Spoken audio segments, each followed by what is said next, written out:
Guys, welcome back to my YouTube channel. ಇಷ್ಟು ದಿನದಿಂದ ನಾನು ಸ್ವಲ್ಪ ಗ್ಯಾಪ್ ತೊಗೊಂಡಿದ್ದೆ ವೀಡಿಯೋಸ್ ಮಾಡೋದಕ್ಕೆ, ಏಕೆಂದರೆ ಸ್ವಲ್ಪ ಫ್ಯಾಮಿಲಿ ಇಶ್ಯೂಸ್ ಇತ್ತು. ಸೊ ಅದಕ್ಕೋಸ್ಕರ ನಾನು ವೀಡಿಯೋಸ್ ಮಾಡೋದಕ್ಕೆ ನಂಗೆ ಟೈಮೇ ಸಿಗ್ತಿರಲಿಲ್ಲ. ಇನ್ಮೇಲೆ ಎಲ್ಲ ಓಕೆ, ವೀಡಿಯೋ ಸ್ಟಾರ್ಟ್ ಮಾಡ್ತೀನಿ, ನೋಡ್ತಾ ಇರಿ, ಎಂಜಾಯ್ ಮಾಡಿ, ಓಕೆನಾ. ಇವತ್ತು ನಾನು ಯಾವ ಟಾಪಿಕ್ ಮೇಲೆ ಮಾತಾಡ್ತಿದ್ದೀನಿ ಅಂದರೆ, ಕಲರ್ಸ್ ಕನ್ನಡದಲ್ಲಿ ಆಲ್ರೆಡಿ ಒಂದು ಪ್ರೋಮೋ ಬಿಟ್ಟಿದ್ದಾರೆ. ಆಲ್ರೆಡಿ ತುಂಬ ಜನ ನೋಡಿರ್ತೀರ. ಕಿಚ್ಚ ಸುದೀಪ್ ಸರ್ ಯಾವ ಥರ ಎಂಟ್ರಿ ಕೊಡ್ತಾರೆ, ಎಷ್ಟು ಗ್ರ್ಯಾಂಡ್ ಲುಕ್ಕಾಗಿ ಎಂಟ್ರಿ ಕೊಡ್ತಾರೆ, ಆ ಥರದ್ದೆಲ್ಲ ಬನ್ನಿ ಒಂದ್ಸರಿ ನೋಡ್ಕೊಬರೋಣ. ಗೈಸ್, ಪ್ರೋಮೋ ಯಾವ ಥರ ಬಿಟ್ಟಿದ್ದಾರೆ, ಯಾವ ಥರ ಕಿಚ್ಚ ಸುದೀಪ್ ಸರ್ ಅವರು ಎಂಟ್ರಿ ಕೊಡ್ತಾರೆ ಅನ್ನೋದನ್ನ ಬನ್ನಿ ಒಂದ್ಸರಿ ನೋಡ್ಕೊಬರೋಣ ಅಲ್ವಾ.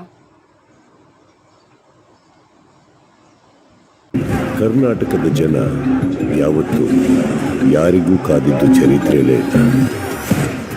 ಆದರೆ ವರ್ಷಕ್ಕೆ ಒಂದು ಸಲ ಕಾಯ್ತಾರೆ ಅಂತಂದ್ರೆ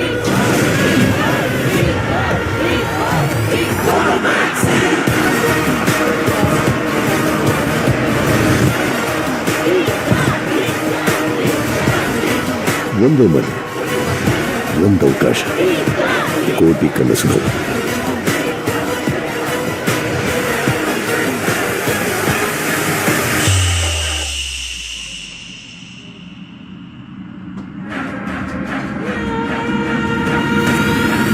ಮತ್ತೆ ಶುರು ಮಾಡಲ್ವಾ?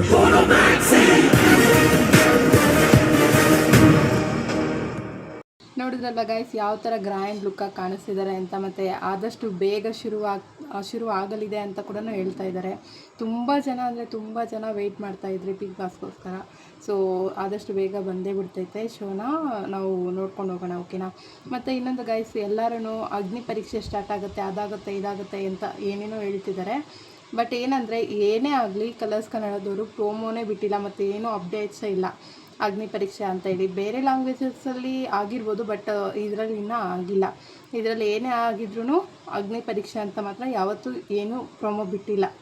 ನನಗೆ ಅನಿಸಿದ್ದೇನೆಂದರೆ, ಡೈರೆಕ್ಟ್ ಬಿಗ್ ಬಾಸ್ ಕನ್ನಡ 13 ಅದೇ ಶುರು ಆಗ್ಬೋದು, ಯಾವ ಥರ ಅಗ್ನಿ ಪರೀಕ್ಷೆ ಇರೋದಿಲ್ಲ ಅಂತ ನನಗೆ ಅನ್ನಿಸ್ತಿದೆ. ಅದರಲ್ಲಿ ಯಾವ ಥರ ಮಾಡ್ಬೋದು ಅಂತ ನಾನು ಎಕ್ಸ್ಪೆಕ್ಟ್ ಮಾಡ್ತಿದ್ದೀನಿ ಅಂದರೆ, ಕಾಮನರ್ಸ್ ವರ್ಸಸ್ ಸೆಲೆಬ್ರಿಟೀಸ್ ಈ ಥರ ಏನಾದರೂ ಮಾಡ್ಬೋದೇನೋ ಅನ್ನೋ ಒಂದು ನನಗೆ ಆ ಥರ ಅನ್ನಿಸ್ತಿದೆ. ನೋಡೋಣ ಯಾವ ಥರ ಮಾಡ್ತಾರೆ ಏನು ಅಂತ ಕಾದು ನೋಡಬೇಕಾಗಿದೆ ನಾವೆಲ್ಲ ಅಲ್ವಾ. ಓಕೆ, ನೆಕ್ಸ್ಟ್ ವಿಡಿಯೋದಲ್ಲಿ ಸಿಗೋಣ, ಓಕೆನಾ. ಬಾಯ್, ಟೇಕ್ ಕೇರ್.